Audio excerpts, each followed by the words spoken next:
Hi, hello, welcome back or welcome in if you're new. On this channel, I share everything that pertains to my writing journey. Topics such as writing platforms I use, writing vlogs, narration of my own work, but also my book cover making process. I've started a series of tutorials on the image editing app Photopea. I don't know how it's pronounced really. Some people say Photopea, but I prefer to say Photopea. So far, I've put out 2 parts, and today I'm here with part 3. So, long story short, Photopea is like a free version of Photoshop. I'm not sure if that'll ever change with time. I mean, we never know what may happen as the company grows more popular. Now, for the very basics, part 1 and 2 are right there. I encourage you to take a look. I will try not to repeat what I've already gone through before, because these videos tend to stretch in length and I don't want it to be longer than it needs to. That being said, there is something that I feel needs to be at least mentioned, a topic that's been debated to hell and back, and that topic is the rise of AI in the creative fields. Let's be real, it's not a topic we can keep a lid on anymore. I am in a creative field. My whole channel is about my writing journey, and as such, I carry the fear of becoming obsolete someday. I mean, it's already happening. People are losing their jobs left and right. However, and as much as I am worried about it as a writer, I feel like artists have it the worst right now. Now, I'm not completely delusional. I know authors that work with extremely low budgets or that have no support will turn to AI in order to create their book covers. And I can't fault people for that, at least until they can afford to hire someone for the job. Look, all I'm saying is, if you're trying to create a basic, beautiful, and suitable book cover, if it's simple enough, then maybe you don't need AI. Maybe you can make it yourself. Because AI will give you something, but will it be what you truly wanted? I don't know. My experience with AI is quite limited. Though, even if you do use AI, then it shouldn't hurt to learn these skills that would help you make your cover more personal and unique. So, we've seen some of the tools in this app here, and it is time to see the menu. I will be focusing on specific features, especially ones that I think have more use than others. However, I'll also be going over the rest just to further help you familiarize and save you research time. Now, this type of menu you'll notice is present in many softwares and apps like these. A bit different from one to the other, but still similar. And in my experience, they always start with the File tab. As you can see, it is separated into 6 sections, the last of which I'll be skipping, as I don't think it'll be useful for someone trying to make a book cover. The first section is the Open section. In it, you have the option to create a new project, open an image or an existing project from your computer. And then there is the option that I really like, Open and Place. When you open an image through this feature, it'll be directly placed in your already open canvas, and it'll open as a dynamic, or in other words, smart object, and not a raster layer. If you don't understand what a smart or raster layer is, then my first video on this topic will be of much help. But basically, you can create an empty project with the proportions that you want, and then open and place the images you'd like to use for your creation. This is important for a future feature I'll be discussing later in the video. Next, we have the Share button, as Photopea gives us the option to share our work either on Imager, I'm sorry, I don't know how to pronounce it, or as a PSD on Photopea. If you remember in the first video, I talked about other creators that shared their work on Photopea for others to use after them. This is how you share your work on Photopea, I believe. Next, we have the Save section, which is to save your work in various ways, depending on what you need them for. First, I always save my work as a PSD. Why? Because a PSD keeps all of the layers I used. And if I want to bring changes to my work, then opening the PSD of the project is the way to go. I'll never stress this enough. Always save your progress as you work. Click on Ctrl S if you're on Windows, and your progress will be saved. Once you save the project a first time, you won't have to save the parameters again and go through, naming the project, choosing the folder where it has to be saved. Once you do that once, it's done. You just save the progress. Then, once I'm satisfied with my project, I export the final result in one of these formats. Again, depending on what you need the art for. Export layers, well, it does what the name says it does. It exports layers separately. Example, we have 3 layers here. And at first, when you click Export Layers, it says there's 0 layers, but that's because you need to untick this first box here. You pick the size, the format, and the quality, and it'll be exported and downloaded on your computer. It is better to group your layers into folders in order to organize things better for the future. The export color lookup is something I'll be discussing in a future video. This is file info. As you can see, it is empty at first. That's because you need to add the info parameters you want. It's good to have them in case you need these infos for something in the future, or I don't know. As for automate and script, well, I'll be honest, I don't use these. Moving on to the Edit tab. This one is split into 7 parts. The first one being the Undo, Redo options. These are basically features that allow you to go a step back or forward in case you messed up. Example, I color this red, but realize I don't really like it. I'll click on Go a Step Back. And then I think about it again and realize, maybe the red wasn't so bad after all. So I click Go a Step Forward. The number of steps you take counts. Though for this, you can also check the History tab here and select which action you want to take back and which you want to recover. But keep in mind that these steps follow a strict list. You can't take one back without the in-between. Example, I create a new layer, I paint it, then I take the magic wand and select the paint here and color it with a different color. If I decide to go back to before I created this new layer, everything in between will be erased.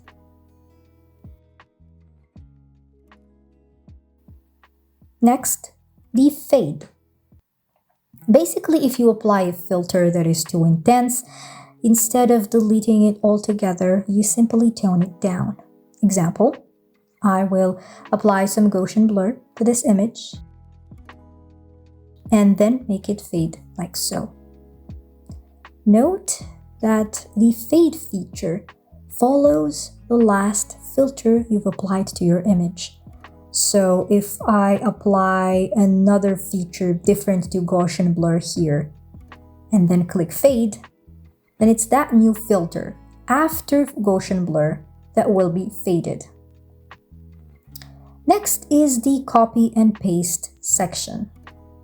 I don't think I need to spend much time on this one, so I'll just move on. Next up, fill and stroke, where fill is the option to fill a layer with a color or a pattern, basically its entire surface.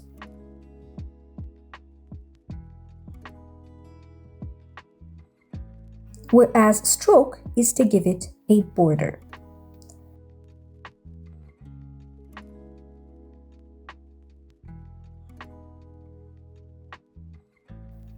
And then we get to the scaling section, with the first one being content-aware scaling, which can only be used on raster, or in other words, pixel-based layers. Notice what happens when I start scaling. Everything around the edges is squished, except the object at the center. It does its best to keep the proportions of what it thinks needs to be preserved, thus the title of content-aware scaling. Now, the puppet warp.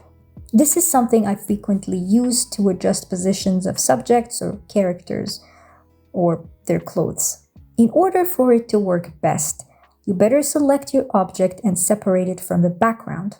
Let us see an example. Let's use the select subject feature. It should make an okay enough selection. We go here and click invert in order to select the background instead of the character. Then we go to edit and clear to delete the background. The image I've selected is already a smart object, but if it isn't, then right-click on it and select Turn into a Smart Object. You'll see why in a moment. Then finally, we puppet warp. The first thing you'll notice is this mesh here wrapped around the object. First, you put pins in order to pin down the spots that you'd like to maintain in place. After that, you go to the menu bar up here and select the mode you prefer. There are 3 modes. First, rigid. I think you can tell what it does. It makes your warping stiff, rigid. Next is the normal mode, which is a tad more flexible than rigid.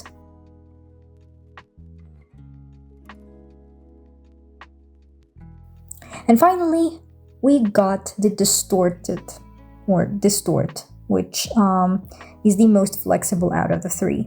Look at this belly dance. Anyways. We then have density, which controls the density of the mesh or this net here. And that allows you more control over your warping, depending on how complex your subject is. The expand serves to expand your mesh around your subject.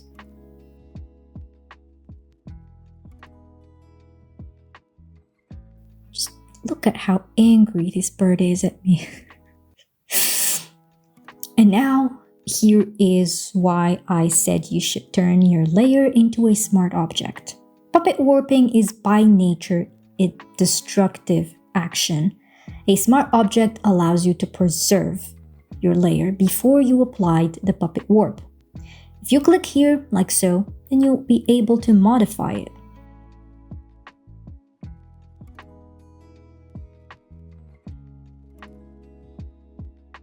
Otherwise, if you apply the puppet warp on a raster layer, as you can see, you can't modify it. You can either delete it completely or keep it. Then we have the perspective warp. It does what its name says it does. It warps the perspective. When I do photo manipulations, I often use it to change the perspective of certain objects in order to fit the perspective of the overall image I am blending them into. Free transform is basic scaling. Here it indicates the position of your image on the canvas, and here the height and width. You'll see that these 2 parameters will remain dependent on each other until you untick this little chain. You can rotate and do other stuff, but you don't need me to explore these things.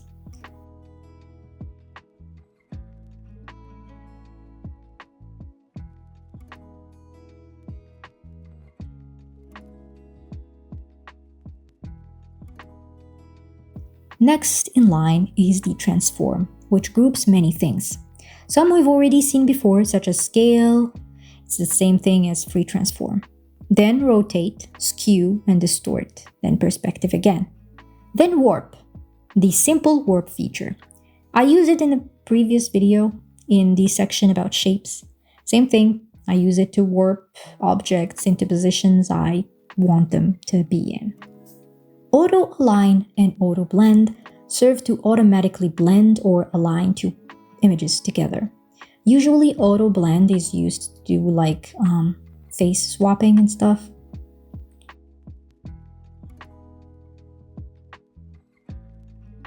From here, I will jump to define as a brush or pattern. It allows you to create your own brushes or patterns and store them for later use. Take the shape of this brush, for example. It is stored and you can use it simply by clicking on the brush tool and selecting it. If you create your own brush, you can use it the same way.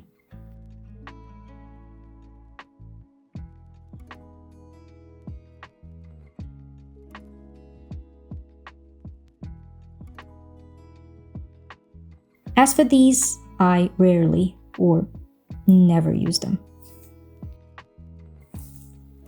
So next, we have the image tab. And first, we'll look at the color modes. RGB, which stands for red, green, and blue, is the mode you would be using for any type of artwork that is meant to be displayed on a screen or shared online. While CMYK, which stands for cyan, magenta, yellow, and black, all you need to know is that it is used for works that are meant to be printed. You can switch between these two modes depending on your goals. After that, we have the adjustment, and these I'll keep for another day because I use them a lot. And as I said before, any feature that I use frequently will be grouped with other important techniques that I use almost always when I work with this app or Photoshop. Then we have auto tone, auto contrast, and auto color. It's basically automatic adjustment of these parameters, which I don't really use. Color reduction will reduce colors. You basically shave off a number of colors. You can select the number you want to reduce. Here it doesn't go beyond 50, but you can type in the number you want.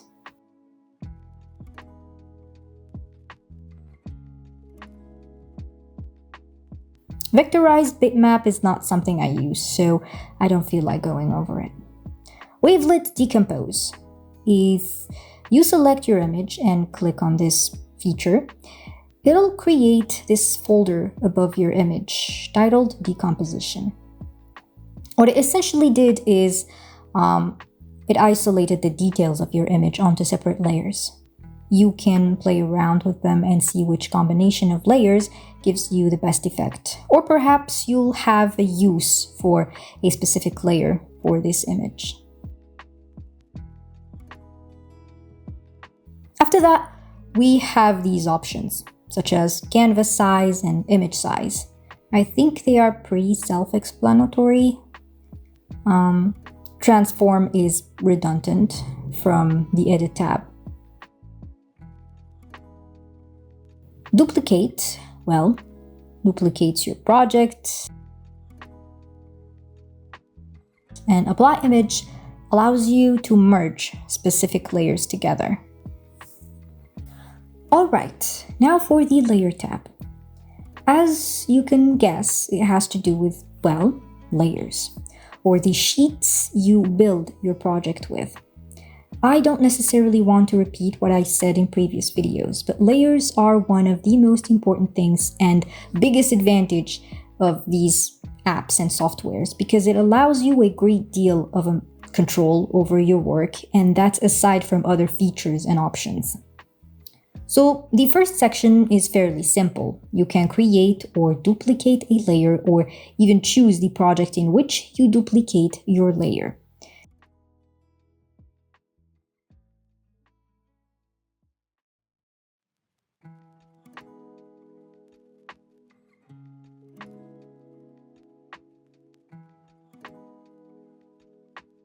you can also delete. Then we have text that allows you to convert a text into a vector shape, which will in turn allow you to treat it as a shape.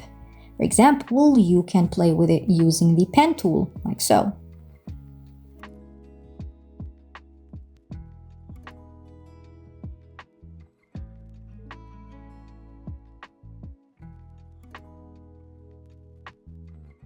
After that, we have layer style, and this is something you can access directly from the layer window here.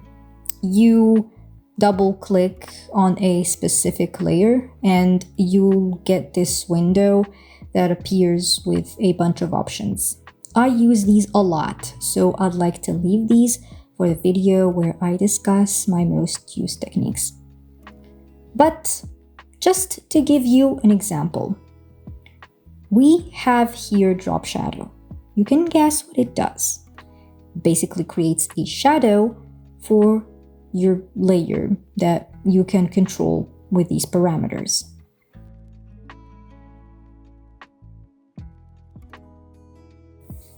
Same thing for the masks here.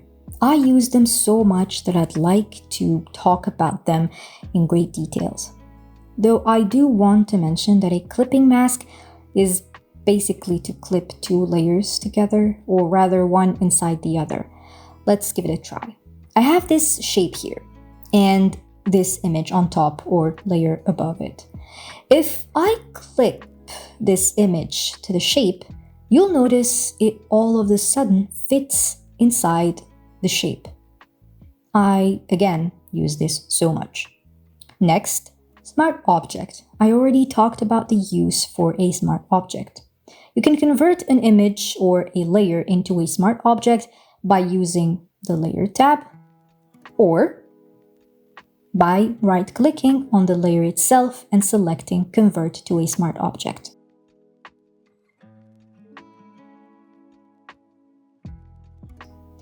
Same story for rasterize. You just rasterize by right-clicking on your layer and picking rasterize.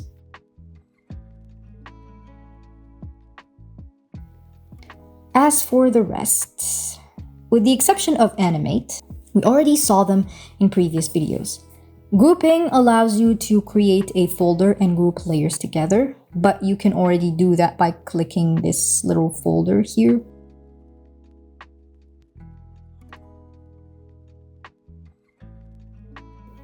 Merging shapes, I already spoke about how that can be done in part 2 of the tutorial when I talked about shapes and the pen tool.